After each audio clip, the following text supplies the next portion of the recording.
আসসালামু আলাইকুম। আজ ২৬ জুলাই ২০২৬ খ্রিস্টাব্দ, ১১ শ্রাবণ ১৪৩৩ বঙ্গাব্দ, ১১ সফর ১৪৪৮ হিজরি, রবিবার। সংবাদ পাঠ করছি মনির হোসেন কামাল। প্রথমেই শুনবেন সংবাদ শিরোনাম। বঙ্গভবন ছেড়েছেন সাবেক রাষ্ট্রপতি। ১৮ মন্ত্রীর পুলিশ এসকর্ট প্রত্যাহার। আফান হত্যা মামলায় স্ত্রী, কন্যা ও শাশুড়ি কারাগারে। রাজশাহীতে এক ঘুষিতে একজনের মৃত্যু। আমতলীতে মাকে ঘাড় ধাক্কা দিয়ে বের করে দিয়েছে ছেলে। একমাত্র ছেলের হাতে মা বাবা খুন। বরগুনায় গত ২৪ ঘন্টায় নতুন করে হামে আক্রান্ত ১২। মাইকিংয়ে রেকর্ড করা হয় লোকবেতারে। শুনলেন সংবাদ শিরোনাম, এবার বিস্তারিত। পদত্যাগের দুদিন পর রাষ্ট্রপতির সরকারি বাসভবন বঙ্গভবন ছেড়েছেন দেশের ২২তম রাষ্ট্রপতি মোহাম্মদ শাহাবুদ্দিন চুপ্পু। আজ দুপুর ২টা ২৫ মিনিটে তিনি বঙ্গভবন ছেড়েছেন। তিনি রাজধানীর গুলশানে নিজ বাসভবন গ্রিন ভিলায় থাকবেন। গত ২৪ জুলাই রাষ্ট্রপতির পদ থেকে পদত্যাগ করেছেন মোহাম্মদ শাহাবুদ্দিন চুপ্পু। সংবিধান অনুযায়ী তিনি ৫ বছরের জন্য রাষ্ট্রপতি হিসেবে নির্বাচিত হলেও দায়িত্ব পালন করেছেন ৩ বছর ৩ মাস। রাষ্ট্রপতির দায়িত্ব পালনকালে তিনি বিভিন্ন সাংবিধানিক দায়িত্ব পালন ছাড়াও রাষ্ট্রীয় নানা কর্মসূচিতে অংশ নিয়েছেন। পদত্যাগের মাধ্যমে তিনি রাষ্ট্রপতি হিসেবে দায়িত্বের আনুষ্ঠানিক সমাপ্তি ঘটান। মোহাম্মদ শাহাবুদ্দিন চুপ্পু ছিলেন বাংলাদেশের ২২তম রাষ্ট্রপতি। তিনি ২০২৩ সালের ২৪ এপ্রিল দায়িত্বভার গ্রহণ করেন এবং ২০২৬ সালের ২৪ জুলাই পদত্যাগ করেন। পরে জাতীয় সংসদের স্পিকার হাফিজ উদ্দিন আহমদকে ভারপ্রাপ্ত রাষ্ট্রপতি হিসেবে দায়িত্ব দিয়ে প্রজ্ঞাপন জারি করা হয়। রাষ্ট্রের ব্যয় সংকোচনের লক্ষ্যে এবার ১৮ মন্ত্রীর পুলিশের প্রোটেকশন এসকর্ট বা বিশেষ নিরাপত্তা বহর প্রত্যাহার করে নেওয়া হয়েছে। তবে একজন উপদেষ্টা এবং ৬ জন জ্যেষ্ঠ মন্ত্রীর এই সুবিধা বহাল রাখা হয়েছে। প্রধানমন্ত্রী তারেক রহমান দায়িত্ব গ্রহণের পর নিজের নিরাপত্তা বহরে গাড়ি কমিয়ে দিয়েছেন। এমনকি সড়কে চলাচলের সময় বাড়তি কোনো ট্রাফিক সুবিধা নেন না। সাধারণ মানুষের মতো ট্রাফিক সিগন্যালে তার গাড়িবহর থেমে যায়। ট্রাফিক পুলিশের সংকেত পাওয়ার পর আবার চলা শুরু করে প্রধানমন্ত্রীর গাড়ি। ঢাকা মহানগর পুলিশ জানিয়েছে, ১৮ মন্ত্রীর প্রোটেকশন এসকর্ট প্রত্যাহার করা হলেও সরকারি নিয়ম অনুযায়ী গানম্যান, বাড়ির প্রহরী এবং ঢাকার বাইরে সফর করলে বিশেষ পুলিশ প্রোটেকশন সুবিধা বহাল থাকবে। একজন মন্ত্রীর নিরাপত্তা বহরে সাধারণত একজন এসআই এবং ৪ জন কনস্টেবলের একটি দল থাকে। মন্ত্রীর গাড়ির সঙ্গে পুলিশের একটি পিকআপ ভ্যানে থাকে এই দল।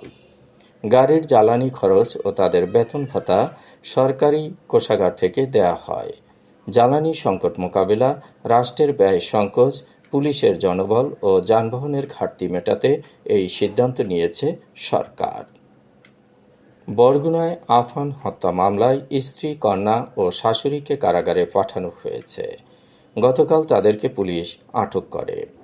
কেওড়াবুনিয়া ইউনিয়নের চালিতাতলা গ্রামের খবির শিকদারের ছেলে আফানের সঙ্গে ৩০ বছর আগে চাচাতো বোন রাবেয়ার বিয়ে হয়। তাদের ২টো মেয়ে রয়েছে। বড় মেয়ে আতিকা কলেজে পড়ে। ছোট মেয়ে আয়েশার বয়স ৯ বছর। কয়েক বছর আগে আফান বিদেশে যায়। এ সময় রাবেয়া লতাবাড়িয়া গ্রামের শাহজাহান মুসল্লির ছেলে হাসানের সঙ্গে পরকীয়া প্রেমে জড়িয়ে পড়ে। স্ত্রীর পরকীয়া প্রেমের কথা শুনে আফান দেশে এসে ব্যবসা শুরু করে। দেশে ফিরে আসলেও রাবেয়ার পরকীয়া প্রেম চলতে থাকে। এ নিয়ে তাদের পরিবারে অশান্তি শুরু হয়। গত রবিবার আফানকে কৌশলে বিষ খাওয়ানো হয়। বরগুনা হাসপাতালে প্রাথমিক চিকিৎসা শেষে নেওয়া হয় বরিশালে। শুক্রবার আবার গ্রামের বাড়িতে আনা হলে আফান অসুস্থ হয়ে পড়ে। বরগুনা হাসপাতালে আনার পরে আবার নেওয়া হয় বরিশালে। সেখানে আফানের মৃত্যু হয়। বিকেলে আফানের লাশ নিয়ে গ্রামে ফিরলে বিক্ষোভ শুরু হয়। তারা অ্যাম্বুলেন্স আটকিয়ে আফানের স্ত্রী রাবেয়া, মেয়ে আতিকা ও শাশুড়ি রাশেদাকে মারধর শুরু করে। পুলিশ গিয়ে তাদের আটক করে থানায় নিয়ে আসেন। আফানের বড় ভাই দুলাল শিকদার বাদী হয়ে হত্যা মামলা দায়ের করেছেন। রাবেয়া, আতিকা ও রাশেদাকে আদালতের মাধ্যমে কারাগারে পাঠানো হয়েছে। দুলাল শিকদার জানিয়েছেন, মৃত্যুর আগে তার ভাই আফান হত্যাকারীদের নাম বলে গেছেন।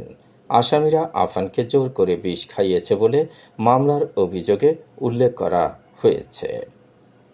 রাজশাহীর বাগায় পাওনা টাকা নিয়ে কথা কাটাকাটির এক পর্যায়ে ঘুষির আঘাতে ঝন্টু নামে এক বৃদ্ধের মৃত্যু হয়েছে। শনিবার দুপুরে রাজুবাগা ইউনিয়নের নিশ্চিতপুর গ্রামে এ ঘটনা ঘটে। নিহত ঝন্টু ওই গ্রামের মোজাহার হোসেনের ছেলে। অভিযুক্ত কালাম একই গ্রামের এরশাদ আলী প্রামাণিকের ছেলে। জমি বন্ধক বাবদ পাওনা টাকা নিয়ে ঝন্টু ও কালামের মধ্যে কথা কাটাকাটি হয়। এক পর্যায়ে উভয়ের মধ্যে কিল ঘুষি শুরু হয়। এ সময় কালামের ঘুষিতে ঝন্টু মারা যায়।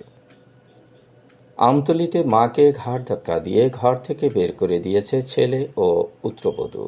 ঘটনাটি ঘটেছে গতকাল দুপুরে। আমতলী পৌরসভার লোচা গ্রামের আবুল হাশেম হাওলাদার 2005 সালে মারা যায়। সেই থেকে বিধবা ফাতেমা অনেক কষ্টে 5 ছেলেকে লেখাপড়া করিয়ে বড় করেছে। ছেলেরা বর্তমানে প্রতিষ্ঠিত। তার চতুর্থ ছেলে হেলাল হাওলাদার ইসলামী আন্দোলন বাংলাদেশের আমতলী পৌরসভার 9 নং ওয়ার্ডের সভাপতি। ফাতেমার বাকি জমিটুকু লিখে দেবার জন্য হেলাল ও তার স্ত্রী নির্যাতন শুরু করে।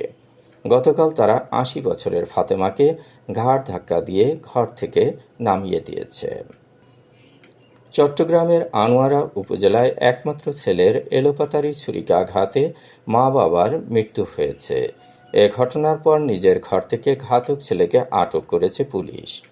শনিবার দুপুর 12টার দিকে হালধর ইউনিয়নের পূর্ব গুজরা এলাকার চৈতন্য মহাজন বাড়িতে এ হত্যার ঘটনা ঘটে। নিহতরা হলেন ওই এলাকার স্থানীয় মৃত রেবতী দাস গুপ্তার ছেলে স্বপন দাস গুপ্ত এবং তার স্ত্রী কল্পনা দাস। ঘাতক হলেন তাদের একমাত্র ছেলে রিমন দাস গুপ্ত। রিমন ছিল মাদকসেবী। বরগুনায় গত 24 ঘণ্টায় নতুন করে হামে আক্রান্ত হয়েছে আরও 12 জন। চলতি বছরে হামে আক্রান্ত রোগীর সংখ্যা 1087 জন। নিশ্চিত হাম রোগী শনাক্ত হয়েছে 77 জন। সুস্থ হয়ে বাড়ি ফিরেছে 1015 জন। এখন পর্যন্ত মারা গেছে 9 জন। মাইকিংয়ে রেকর্ড করা হয় লোকবেতারে। সুমধুর ও সুস্পষ্ট কণ্ঠে মাইকিংয়ের জন্য লোকবেতারের বিকল্প নেই। লোকবেতারের সাউন্ডপ্রুফ স্টুডিওতে করা হচ্ছে গান ও নাটকের রেকর্ড। সেই সাথে লোকবেতারের নামমাত্র টাকায় প্রচার করা হচ্ছে বিজ্ঞাপন। 15 সেকেন্ডের বিজ্ঞাপন প্রচারিত হচ্ছে মাত্র 500 টাকায়। 30 সেকেন্ডের বিজ্ঞাপন 1000 টাকা, 45 সেকেন্ডের বিজ্ঞাপন 1500 টাকা আর 1 মিনিটের বিজ্ঞাপন প্রচার করা হয় মাত্র 2000 টাকায়। নির্ধারিত টাকার বিনিময়ে প্রতিদিন কমপক্ষে 5 বার করে পুরো 1 মাস বিজ্ঞাপন প্রচার করা হবে। মাইকিং ও বিজ্ঞাপনের জন্য যোগাযোগ করবেন 01-7755-6644 নম্বরে। এবারে শুনবেন আবহাওয়ার খবর।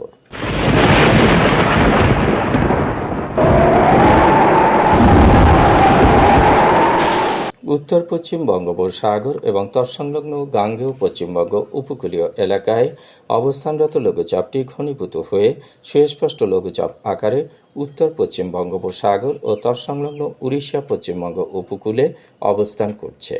এটি আরও ঘনীভূত হতে পারে।